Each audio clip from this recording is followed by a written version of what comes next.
ଦେଖିବା ନବମ ଆଉ ଦଶମ ନବମ ଦଶମ ଦୁଇଟି ଶ୍ରେଣୀରେ ହାପିଏଲି ପରୀକ୍ଷା ଏକ୍ଜାମର ତାରିଖ ଘୋଷଣା କରିଛି ଓଷ୍ଟା।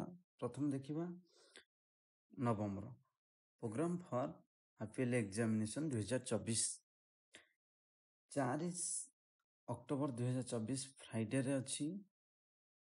ଫାଷ୍ଟ ଲାଙ୍ଗୁଏଜ ଯେଉଁଟାକି ଦୁଇଟା ସିଟିଂରେ ହେବ। ପ୍ରଥମ ସିଟିଂ 10:30ରୁ 1 ଏବଂ 1:30ରୁ 4ଟା PM ଅଛି ସେକେଣ୍ଡ ସିଟିଂ, ଏବଂ ସେକେଣ୍ଡ ସିଟିଂରେ ରହିଛି ଜେନେରାଲ ସାଇନ୍ସ।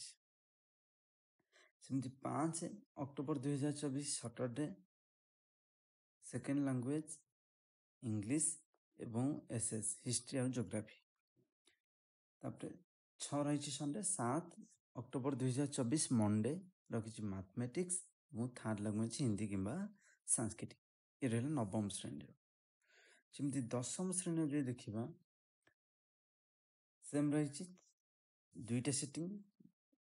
ଗୋଟେ ରହିଛି ପ୍ରଥମ ସିଟିଂ 10:30ରୁ 1 ଏବଂ 1:30ରୁ 4ଟା ହେଉଛି ସେକେଣ୍ଡ ସିଟିଂ।